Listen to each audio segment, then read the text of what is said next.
Testigo ba talaga o scripted lang? Kung hindi lumulutang para magdiin, umaatras ang ilang mga witness sa mga iskandalo at kontrobersya.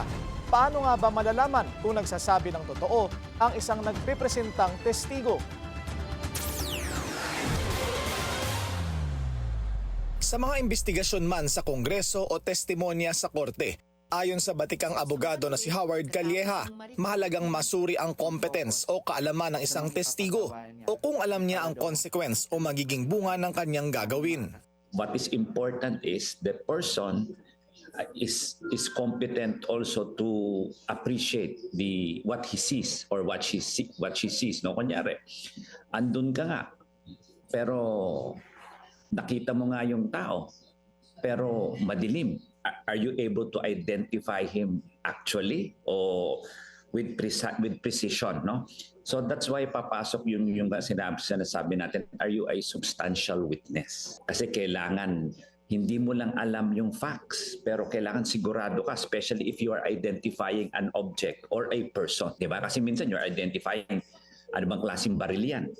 Mahaba yan o kasi baka narinig mo lang putok pero hindi mo nakita ko anong klase. So those things, tapos iprepresenta sa iyo pala kutsilyo pala. So I mean, you have to discern well. Magkaiba ang standards na ginagamit sa Kongreso at korte pagdating sa mga testigo. Sa congressional, walang appreciation on whether or not you are the least guilty or on what kind of participation you have into the trial or into the facts of the incident, no? As compared to kung ikaw ay witness or state witness in a criminal proceeding, i-evaluate pala yun. Hindi lang porket nakita mo, pwede ka ng testigo.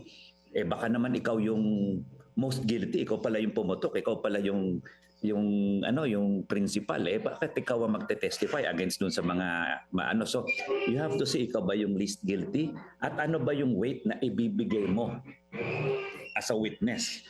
Di ba? Baka naman pwede nang sabihin ng ibang tao yan Saan man tetestigo, batay sa kanyang karanasan para kay Calleja, dapat isa lang hindi lang sa isa, kundi sa maraming interview ang isang witness at maging mga kakilala para ma-check ang kanyang background, maging physical at mental fitness. Unang-una, hindi lang isang interview ang nangyayari dyan. You know? Kailangan maging masuri tayo at saka kailangan marunong yung nagtatanong. Kasi if they are not trained in the art of cross-examination, of investigation, medyo baka madali silang paikutin, bulahin, or baka hindi nila matanong yung tamang question. Kasi before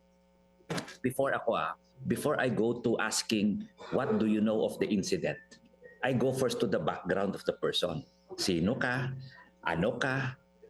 Bakit mo gagawin to? Bago ko itatanong yung insidente. And usually, I have 2 or 3 or maybe more other lawyers together with me because may questions na baka mawala ako ma-miss ko, makuha ng ibang abogado. Para kay Calleja, mahalagang maging mapanuri sa interes at motibo ng isang testigo sa paglantad, gaya ng pagtestigo noon ng ilang personalidad laban kay dating Senador Laila de Lima. Pero kalaunay bumawi at umaming pinilit at tinakot lang. Siyempre, kung preso ka, mahirap rin naman paniwalaan. Minsan yung mga preso o yung mga convicted o kaya yung mga persons detained, no? Kasi nga, may ulterior motive yan. Baka merong quid pro quo, di ba? So, yun din ang kailangan natin malaman. That's why it's also nice to know, as I said, yung background ng taong tinatanong natin. Saan ba nanggaling? Dapat ding maintindihan ng testigo na hindi basta-basta ang paglantad at pagbawi sa sinabi. Nakakatakot kasi mag-recant kasi meron yung sinasabing may perjury yan kasi lahat ng iyong testimony under oath yan. Sinusumpa mo yan. So, kaya kailangan paulit-ulit. Sabi ko nga, sa simula, kailangan alam nila yung consequences nila coming out as a witness. Ang hirap dito is if you have conflicting testimonies or conflicting affidavits. Of course, it is not automatic that one cancels out the other. It is still for the court or for the committee to appreciate the testimony or the affidavit. Kung nagkataon, nasa Kongreso o Korte na ang pagpapasya kung paniniwalaan pa rin ang testigo.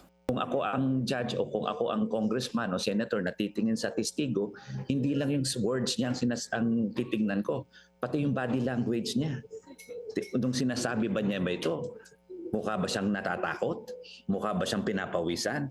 Mukha ba siyang nauutal-utal, etc., etc.? O mukha, minsan naman, ang ganda ng sagot, kala mo tama, pero scripted pala. Di ba? So you have to, it's not only what you say, but also how you say it and when you say it. Kaya mahalaga rin ang karanasan pagdating sa pagsusuri ng anumang testimonya. At applicable yan hindi lang sa Kongreso o sa Korte, kundi pati na rin sa publiko.